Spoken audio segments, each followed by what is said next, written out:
할렐루야. 많이 무더워진 날씨 가운데서도 변함없는 믿음으로 주님의 전에 나오신 여러분들 주님 이름으로 축복하고 환영합니다. 오늘 예배 시간 가운데에 은혜의 성령께서 역사해 주셔서 주의 성령이 내게 임하셨으니 이는 가난한 자에게 복음을 전하게 하시려고 내게 기름을 부으시고 나를 보내사 포로된 자에게 자유를, 눈먼 자를 다시 보게 하며 눌린 자를 자유롭게 하며 주님의 은혜의 해를 전파하게 하려 하십니다. 하나님께서 예배 시간 가운데에 가난한 자에게 풍성함의 복음이 전해지고 죄와 질병과 저주에 눌린 우리 모든 성도님들 가운데 해방의 은혜가 선포되는 하나님의 희년의 은혜가 회복되는 복된 예배 시간이 되시기를 주님 이름으로 축원합니다.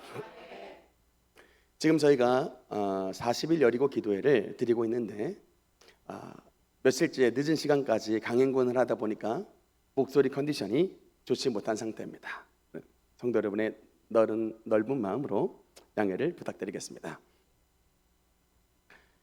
우리는 지금 계속해서 하나님의 산상수훈의 말씀 가운데 예수님을 믿는 자에게 주시는 8가지 복, 8복에 대한 말씀을 나누고 있습니다. 흔히 세상에서 성공한 사람들은 뭔가 다르게 살고 싶어 합니다.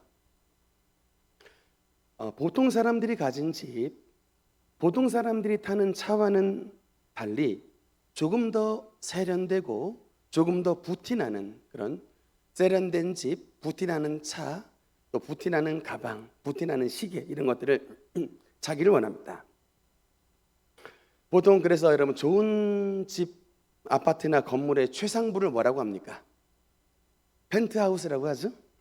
예전에 드라마 제목 가운데도 펜트하우스가 있었는데 제일 성공한 사람들이 사는 그 펜트하우스가 맨 꼭대기층인데 그래서 제일 성공하고 제일 잘 나가는 사람들이 사는 부와 성공의 상징이 바로 이제 펜트하우스라고 하는데 지난번에 한번 텔레비를 보니까 그 타워 팰리스에 사는 그 주병진 씨의 이야기를 봤는데 타워 팰리스가 큰 집이잖아요. 근데 그 맨 꼭대기층을 펜트하우스가 그 크기가 얼마나냐면 그 큰 집이 4개가 붙어 있는 크기래요.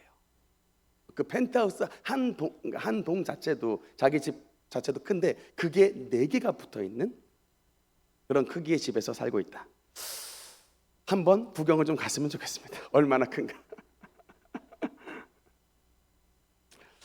뭐 자동차도 그렇더라고요.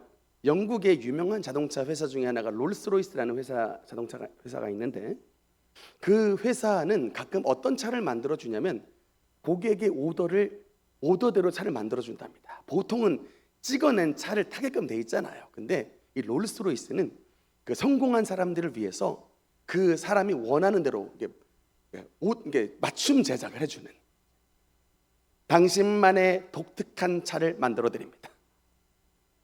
그러니까 이들의 마음속에 어떤 게 있냐면 나는 성공한 사람이니까 보통 사람들과는 좀 다르게 살고 싶다라는 이런 욕구를 알고 그런 회사들이 그런 마케팅을 하는 것 같습니다.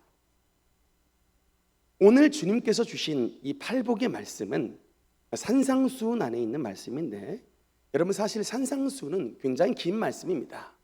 마태복음 5장과 6장과 7장 이 3장에 걸쳐서 나와 있는 말씀인데 저는 이 3장에 걸쳐서 나와 있는 이 말씀을 한마디로 요약을 할 수가 있습니다. 뭐냐? 한마디로 말하면 다르게 살아라 라는 것입니다. 하나님을 믿는 너희는 세상 사람들과는 다른 삶을 살라. 이것이 바로 산상수훈의 핵심 메시지입니다. 왜냐?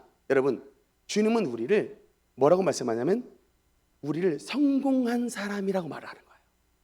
물론 여러분 그 예수님께서 말씀하신 성공은 기준이 다릅니다. 세상 사람들은 성공의 기준을 뭐라고 말해요? 돈이 많고 또 사회적 지위가 높고 뭔가 명성이 있는. 여러분 금수저의 기준이 얼마인 줄 아십니까? 금수저 통장 잔고의 빚 말고 순수한 액수가 10억 이상이 돼야 금수저래요. 저는 흙수저입니다. 맨손이에요, 맨손. 예, 세상은 그렇게 돈의 기준, 또 뭐 대학도 요새 뭐 인서울이냐, 뭐 스카이냐 해가지고 기준을 나누잖아요.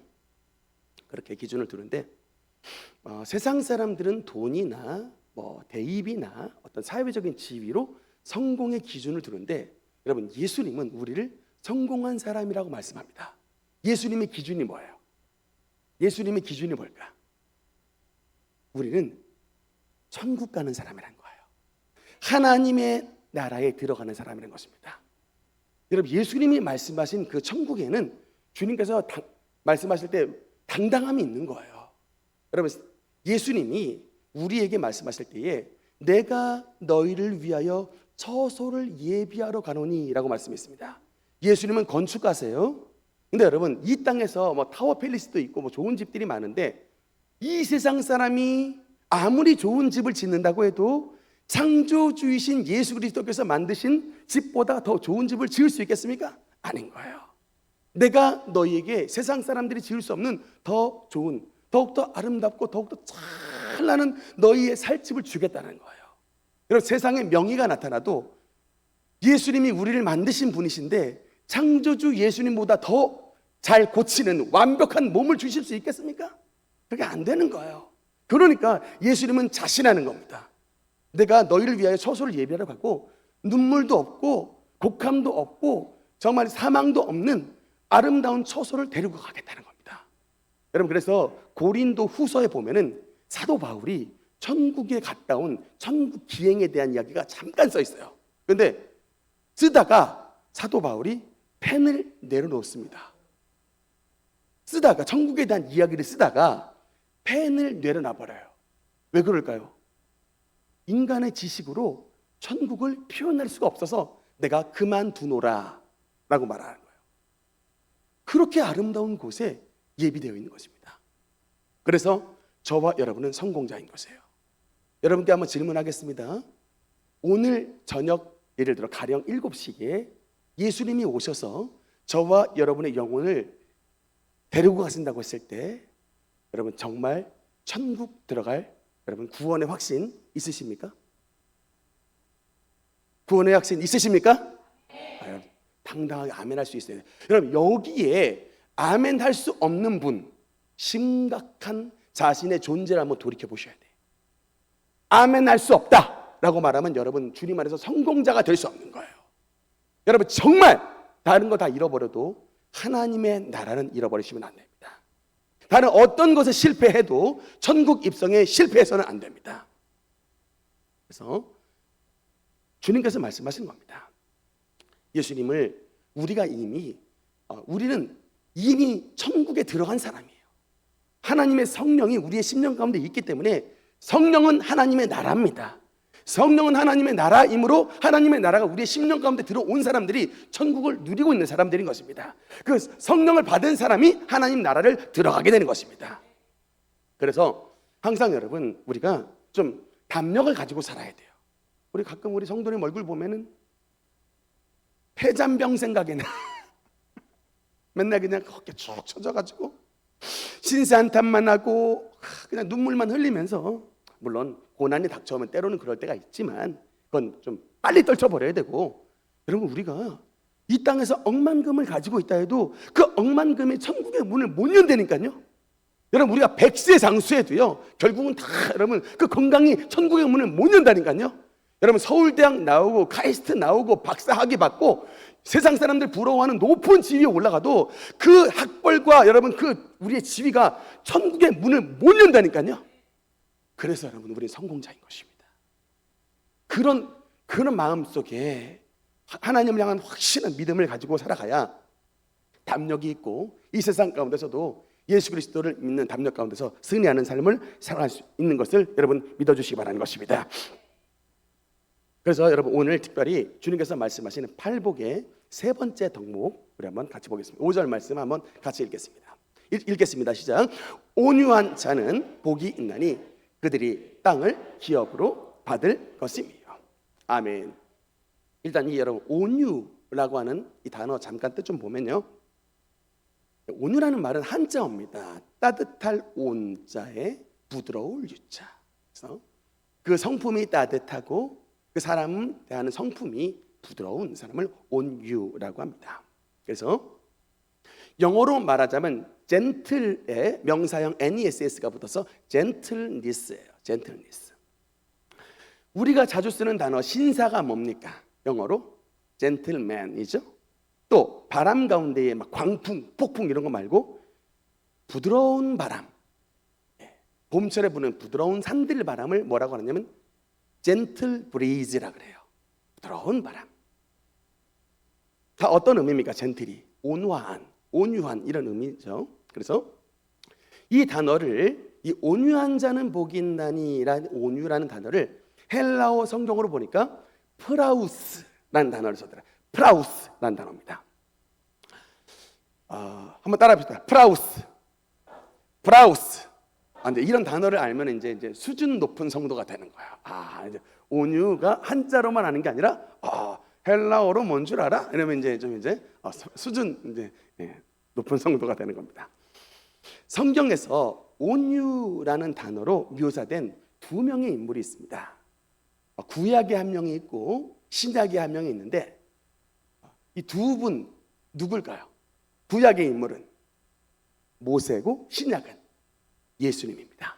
그래서 온유로 묘사된 모세와 예수님 이 두 명이 온유의 인물로 묘사가 되어 있는데 첫 번째로 그 온유했던 사람 바로 모세입니다. 민수기 12장 3절 그럼 같이 읽겠습니다. 시작.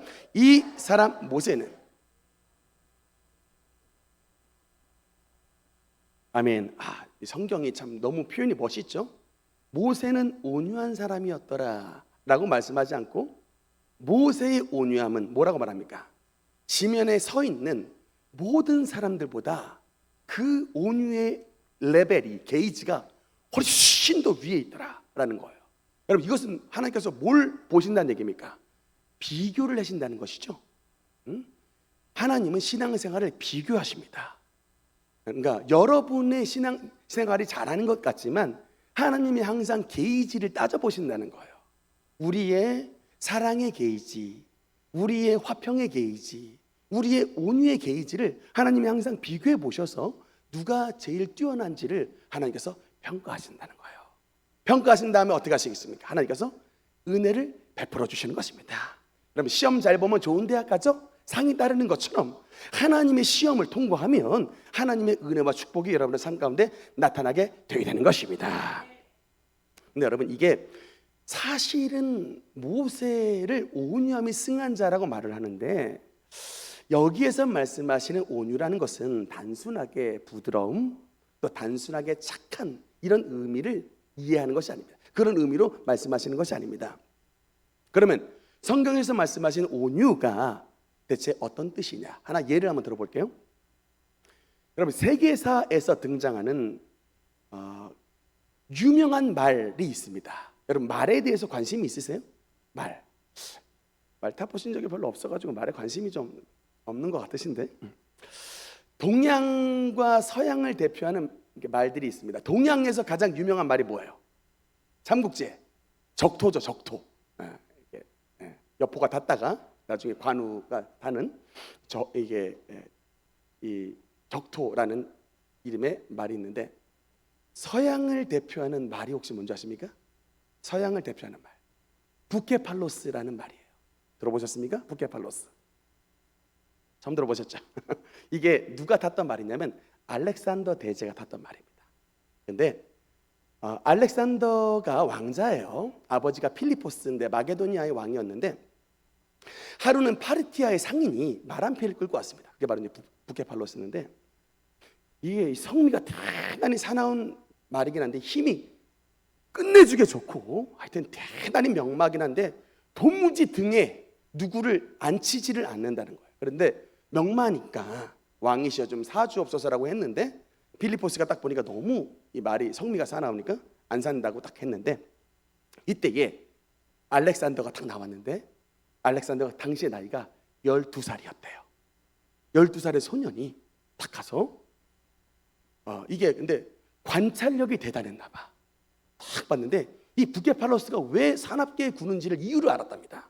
뭐냐면 자기 자신의 그림자를 보고 깜짝 놀랐대요, 이 부케팔로스가. 그래서 이 어린 알렉산더가 딱 알아서 방향을 그림자가 생기지 않도록 태양 쪽으로 탁 마주보고 돌렸답니다. 그리고 살짝 이 눈을 가려주고 머리를 이렇게 탁 쓰다듬어 줬대요. 그리고 바로 그 부케팔로스 등 위에 탁 올라탔답니다. 당연히 파르티아의 상인은 바로 잉 하면서 애를 떨어뜨릴 것으로 생각했는데 날뛰질 않는 거예요. 그리고 바로 줄을 받아서 탁 당겼는데 이란 한번 했는데 왕과 문무 대신들이 다 서 있는 앞에서 터벅터벅 걷기 시작했는데 사람들이 깜짝 놀라가지고 왕부터 해가지고 모든 문무 백관들이 막 박수를 치고 난리가 났던 겁니다. 그 말을 그 어린 소년이 조련해버리니까. 그래서 이때에 감동을 받았던 아버지 필리포스가 아들 알렉산더에게 했던 말이 뭔지 아십니까? 아들아, 너에게는 이 마게도냐가 너무 적구나. 이 말을 타고 너의 왕국을 향해 달려가라. 그래서 여러분, 이 말을 타고 부케팔로스 타고 전 세계를 정복한 알렉산더 대제가 나왔던 거예요. 여러분, 프라우스, 온유라는 뜻이 바로 이겁니다.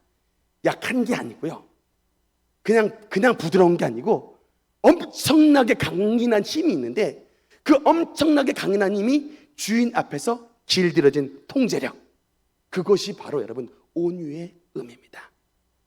여러분, 이게 모세가 왜 지상에서 가장 온유한 자였는가를 이것을 통해서 알 수 있습니다. 여러분, 모세의 전직 직업이 뭐예요? 애굽의 왕자입니다. 몇 년 살았어요? 40년을 왕궁에 살았습니다. 히브리서 말씀에 의하면 모세는 차기 파라오 주자였어요. 그냥 가만히 사고 안 치면 애굽의 파라오로 가는 사람이었습니다. 그런데 하나님 나라를 위해 이 썩어질 보화를 내팽개치고 하나님 나라를 위해서 이제 선택을 했던 사람인데, 근데 이제 그렇지만은 애굽의 왕국에서 있었던 사람이기 때문에 성미가 컨트롤이 안 되는 거예요. 열받게 하니까 주먹으로 한 방에 애굽 간수장 바로 보내버렸죠. 주먹 한 방으로 그냥 주먹 한 방에 사람을 그냥 보내버릴 정도로 통제가 안 된 인물이었습니다. 그런데 하나님이 그를 단련시키신 거예요. 몇 년간? 무려 40년간. 그러니까 여러분, 지금도 삶에 자꾸 고난이 오잖아요. 그냥 생각하세요. 조련기간이야, 단련기간이야. 하나님의 명마로 쓰임을 받기 위한, 하나님 나라의 왕국으로 달려가기 위한, 하나님의 명마로 쓰임을 받기 위한 조련기간인데 그냥 아직도 조련되지 않냐고 야생마처럼 내가 원하는 대로 맨날 달려가니까 이게 맨날 고난만 따르는 거예요. 그냥 아버지 뜻에 빨리 순복하고 아버지가 말씀하시면 아멘하고 주님의 뜻에 순종하겠습니다 하면은 연단 기간이 딱 줄어든다고요. 탁 가시 떨기 나무 가운데 임하신 하나님의 성령의 불이 나타나게 되게 되는 것입니다. 그냥 애굽의 왕자, 그냥 실패자 모세로 끝나가는 것이 아니라 하나님의 지팡이를 든 하나님의 영도자로 쓰임을 받는 위대한 축복이 거기서부터 출발하게 되게 되는 것입니다. 그래서 여러분, 온유는 성령의 열매입니다. 온유는 성령의 열매의 8번째 항목이 있는데, 그래서 그것은 무슨 말씀이냐면 내가 애쓴다고, 내가 노력한다고 우리에게 성미가 바뀌는 것이 아니라 우리의 삶이 하나님의 성령의 능력으로 충만케 될 때에, 즉 성령을 충만하게 받을 때에 나의 성미와 나의 급한 성미도 우리 주님 앞에 순복할 수 있는 순종의 사람으로 변화가 되게 된다는 것을 성경은 말씀하시고 있는 것입니다. 여러분, 사람은 안 변한다라는 말 쓰죠. 그거는 반은 맞고 반은 틀린 말이에요. 세상에서는 사람 안 변합니다. 근데 그건 진짜 사실 우리의 경험상 그래요. 근데 여러분, 성경에서는 사람을 변한다라고 말씀해요. 차이가 뭡니까? 세상에서는 하나님의 성령이 역사하지 않는 거야. 그러니까 안 변하는 거예요. 근데 성경은 하나님의 사람은 변합니다. 왜요? 하나님의 성령이 새 영이 되어서 새 성품을 주시고 새 마음을 주시고 새로운 충만함과 새로운 신앙을 주시니까 하나님의 새로운 능력으로 나를 변화시켜 주시는 것입니다. 여러분, 요한복음 저자 잠깐 볼까요? 누가복음 9장 54절에 보면 누가복음 9장 54절에 보면 한번 여기 같이 읽겠습니다. 시작. 제자 야고보와 요한이 이를 보고 이르되 주여 우리가 불을 명하여 하늘로부터 내려 저들을 멸하라 하기를 원하시나이까. 여러분 이게 무슨 말이에요? 예수님이 지금 전도하시다가 가는데 일부 사마리아 사람들이 예수님과 제자들이 전하는 복음을 받아들이질 않았어요. 여러분 전도하는데 외면하면 여러분 마음 좀 어때요?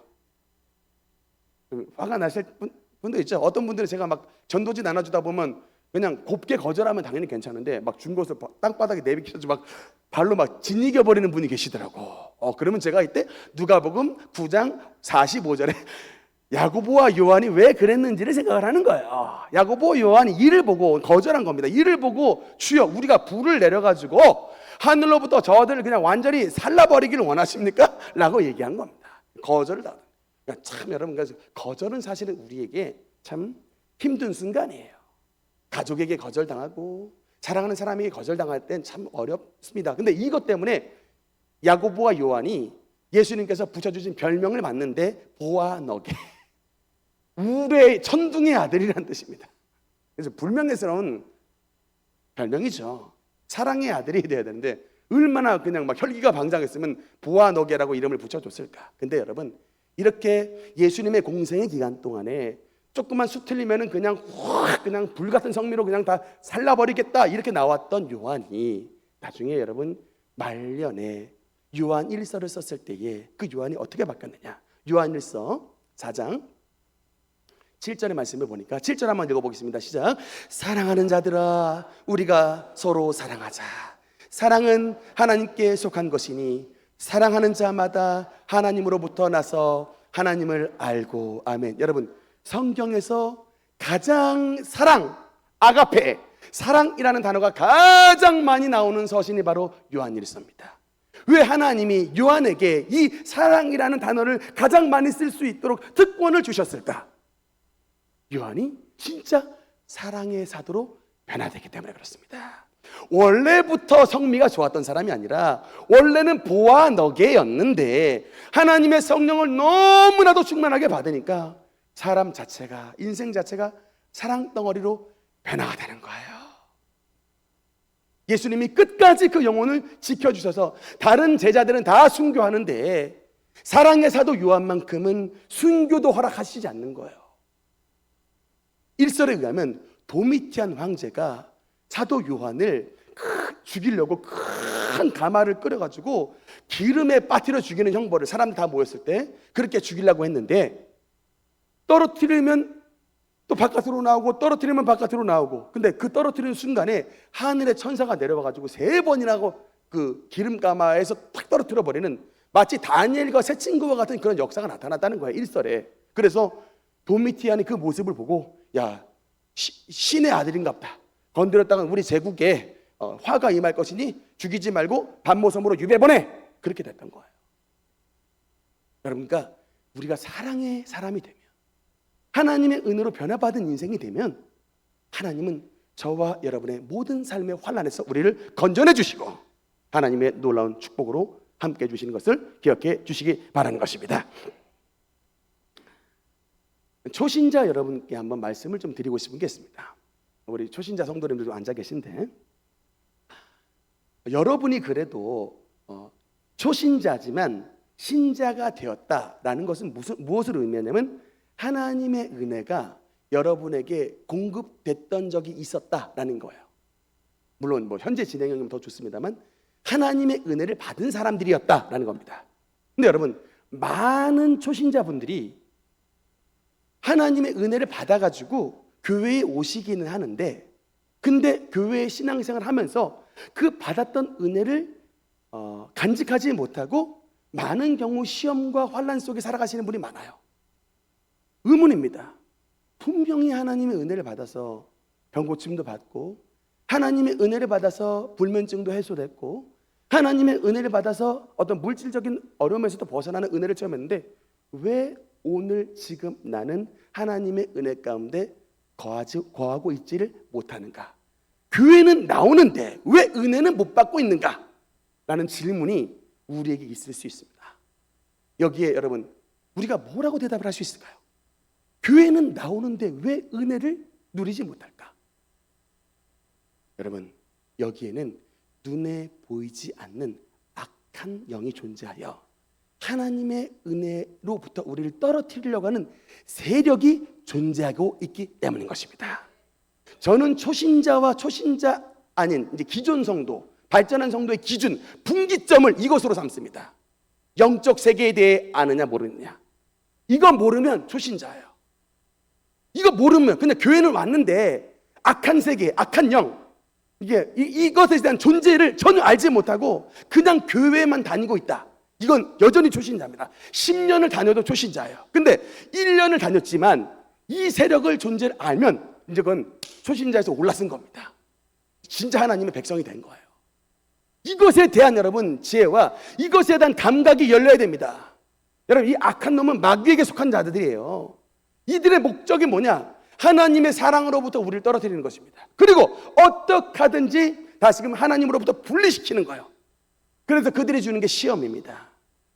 같은 말을 들어도 기분 나쁘게 하고 굉장히 갑자기 막 잘 나가던 거 어렵게 만들고. 여러분, 걔들이 왜 그렇게 시험을 줄까요? 목표는 다른 게 아니에요. 여러분을 분리시키는 게 걔네의 존재의 의미예요. 하나님으로부터 분리시키려고 하는 게 걔네의 존재의 의미이기 때문에 우리 눈에 보이지 않지만 그것들이 계속 활동해요. 심지어는 여러분 교회에도 있습니다. 심지어는 여러분의 가정에도 있는 거예요. 왜 그렇게 가정에서 맨날 싸움이 날까? 그게 악한 게 있어서 그런 거예요.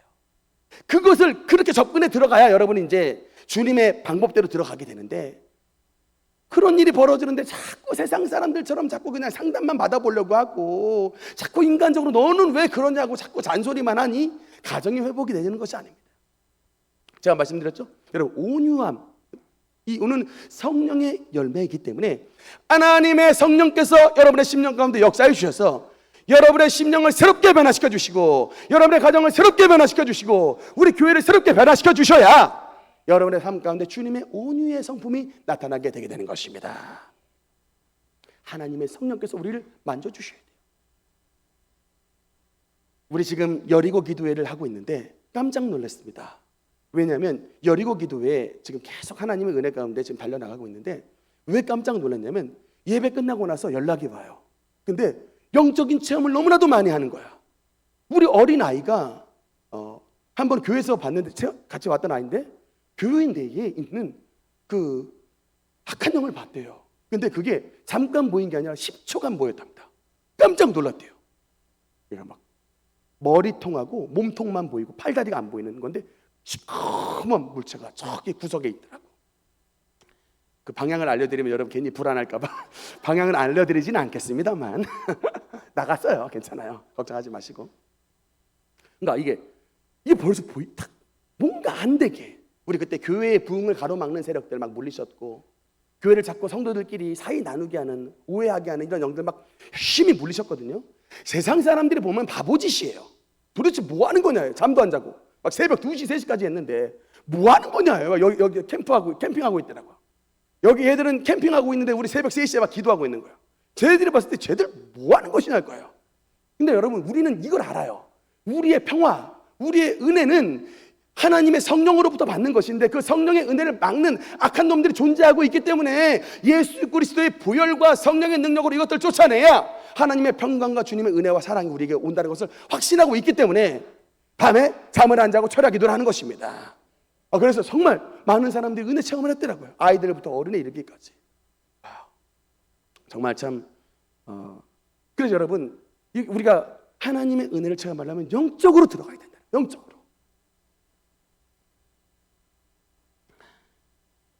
특히 우리가 주님의 사랑을 실천하기 위해서는요, 주님의 온유함의 사람으로 살기 위해서 고린도후서 13장 말씀을 보면, 고린도후서 13장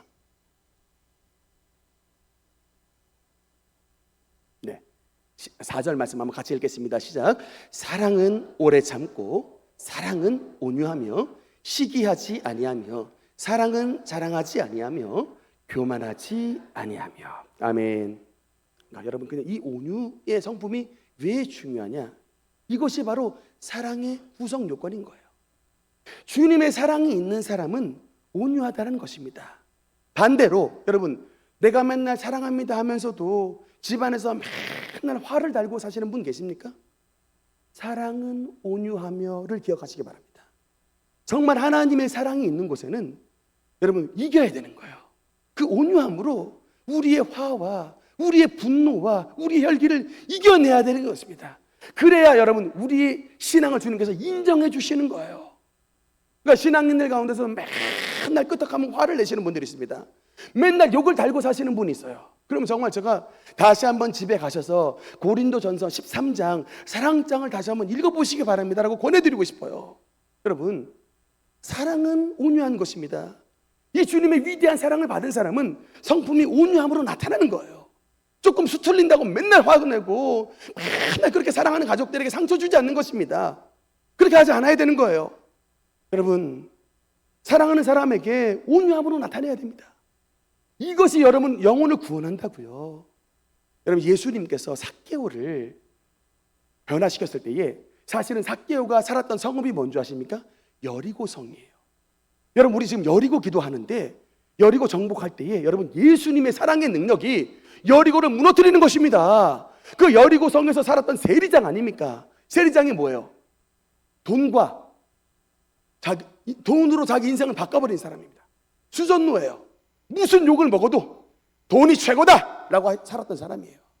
사실은 근데 그래서 제가 지난번에 한번 말씀드린 적 있지만 유대인에도 거지들이 많은데 기록에 의하면 거지들도 다른 동양에 주는 돈은 다 받는데 세리가 주는 돈은 집어 던졌답니다. 내 동전통 더럽히지 마 라고 말하는 거예요. 그러니까 이 거지들한테도 무시받았던 사람이 세리인데 그 중에 취비예요. 세리장. 그러니 여러분 삭개오가 이름이 있었겠습니까? 아마 저 새끼일 거예요. 저 새끼. 그냥 새끼. 그냥 이름 그게 아마 한 번도 이름이 불러진 적이 없어요. 그냥 사람들 만나면 저 새끼, 저 매국노 새끼, 그냥 새끼일 거예요. 그런데 예수님이 삭개오를 만나셨을 때 뭘 하셨느냐? 1번, 그의 이름을 불러주셨습니다. 삭개오야, 이리로 내려오라. 아마 깜짝 놀랐을 것입니다. 저분이 어떻게 내 이름을 알지? 그리고 저분이 어떻게 나의 이름을 안다고 해서 불러주시지? 이게 바로 여러분 주님의 온유예요. 이게 바로 주님의 사랑입니다. 세상 사람들 다 차별해버리고 세상 사람들 다 괄세하는데 예수님은 그의 이름을 불러주시고 사랑으로 그를 안아주셨다는 거예요. 그랬더니 결과가 뭡니까? 자발적으로 하나님 앞에 회개하러 나오잖아요. 주여, 내가 나의 재산의 절반을 가난한 사람에게 드리겠사오며 내가 남의 것을 토색한, 강제로 빼앗는 거예요. 사기쳐서 빼앗은 일이 있다면 네 배를 갚겠습니다. 주님 앞에 서원했고 약속을 지켰습니다. 그때 예수님께서 선언하셨죠. 이 사람은 아브라함의 자손이로다. 주님의 여리고 정복이 뭔지 아시겠습니까? 바로 이거예요. 내가 막 분노한다고 혈기 부린다고 여러분 여리고가 정복이 되는 게 아니에요. 그럴수록 그 영혼을 주님의 사랑으로 붙잡고 그 영혼의 아픔을 보듬으며 그 영혼의 입장에서 쓰는 그런 사람이 될 때에 하나님의 놀라우신 성령의 치유가 나타나서 그 영혼이 여리고에서 나와서 하나님을 따르는 하나님의 사람으로 변화가 된다는 것을 기억해 주시기 바라는 것입니다. 오늘 마태복음 5장 5절에 온유한 자는 복이 있나니, 그 다음에 축복이 뭡니까? 땅을 기업으로 받을 것이며. 대한민국 사람은 땅 좋아하는데 여러분 땅을 기업으로 받을 것이며. 여러분께 권해드리고 싶습니다. 혈기 부리는 사람, 화 많은 사람 손해봐요. 여러분 정말입니다.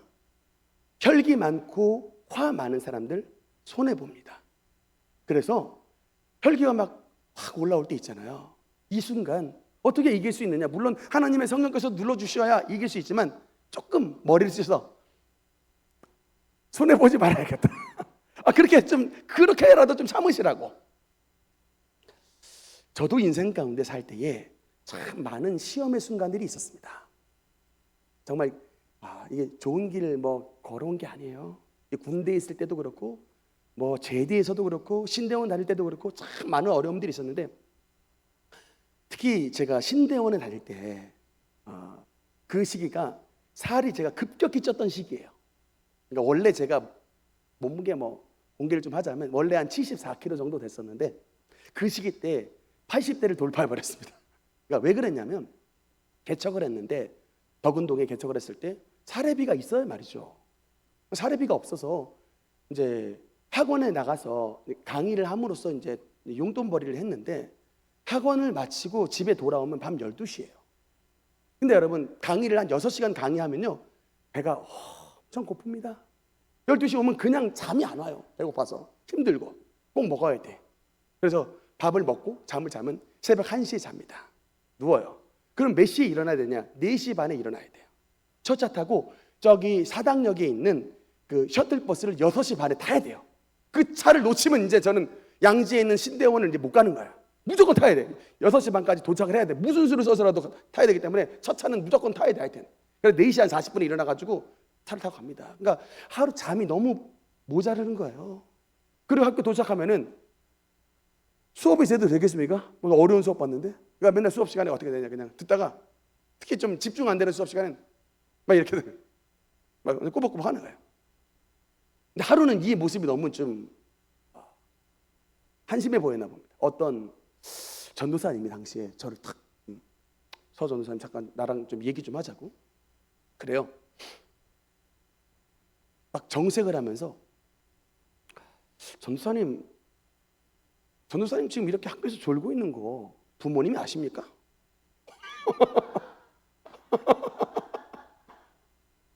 그렇게 졸라고 부모님이 비싼 등록금 대준 거 아닐 텐데 왜 그렇게 한심하게 학교 다닙니까? 다 그렇게 얘기를 하는 거예요. 순간 머릿속에 여러 가지 많은 생각들이 돌아다니고 정말 변명하고 싶었지만 그날 제가 딱 떠올랐던 노래가 하나 있어요. 뭐냐면 개똥벌레. 오늘 밤도 이렇게 울다 잠이 든다 했죠. 진짜 나는 개똥벌레구나. 그냥 무슨 말이 안 나와요.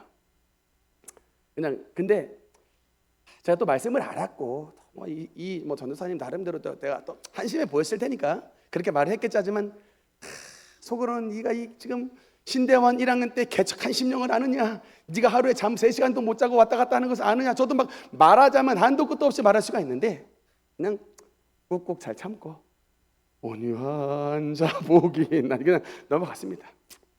근데 제가 지나고 나서 보니까 하나님께서 우리 능력교회 가운데 땅의 축복을 주셨어요. 정말입니다. 제가 개척하고 나서 2년 만에 한 도움을 주신 귀한 손길에 의해서 우리 교회 청전 부지가 마련이 됐다니까요. 여러분 원래 개척한 지 2년 차 될 때에 우리 교회에 토지가 공급이 된다라고 하는 것은 여러분 정말 대한민국 개척 역사에 얼마 있지 않은 일일 겁니다. 그것이 된다라고 한다면 오늘날에 있는 개척교회들 다 건축하고 다 승승장구하겠지. 20년 30년 지나도 그냥 그 모양 그쪽으로 지내는 개척교회들이 많은 그럴 이유가 없어요. 그런 것들 마련을 못하니까 그런 겁니다. 그런데 참 지나고 나서 보니까 하나님이 개척 2년 만에 우리 교회 땅을 마련해 주셨고 그 땅을 통해서 화전동으로도 이사가게 하셨고 그다음 그 화전동에서 우리 지축동까지 오셔서 정말 개척으로 시작했지만 아름다운 땅에 건축을 하는 땅을 기업으로 받을 것이며의 은혜를 우리 능력교회 가운데 허락해 주신 것입니다. 여러분 그래서 하나님 앞에 사랑을 베풀고 화가 나는 일이 있더라도 항상 온유하며 도리 온유한 성품으로 사람들을 위로해 주면요 하나님은 여러분의 삶의 지경을 넓혀주신 것입니다.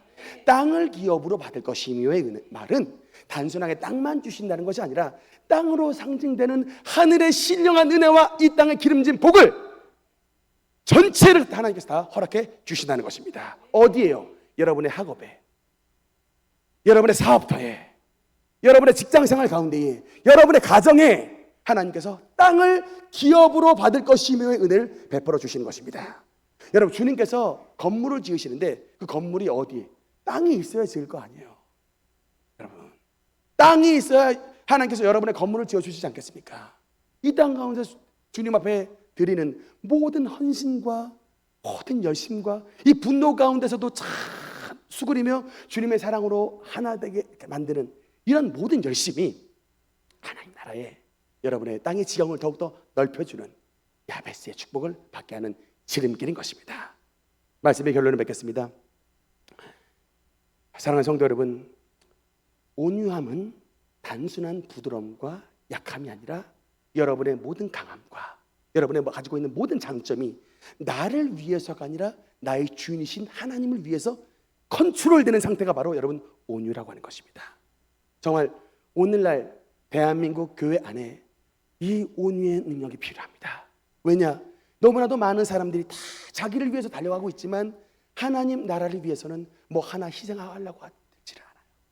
그래서 교회가 이렇게 어렵지만, 그러나 하나님의 성품으로 말미암아 성령의 능력으로 온유해진 사람들은 정말 땅을 기업으로 받게 될 것이고, 그 은혜로 말미암아 우리 교회도 복을 받고 여러분의 삶도 축복을 받고 여러분의 지경이 활짝 열려질 수 있는 하나님의 축복을 누리게 되게 되는 것입니다. 오늘 이 시간 하나님의 성령의 능력으로 우리의 모든 혈기방장했던 모든 분노와 모든 시기와 모든 화냈던 성품들이 완전히 태워져 버리고 하나님의 성령의 성품이 온유함으로 변화되는 저와 여러분 되시기를 주님 이름으로 축원합니다. 기도하시겠습니다.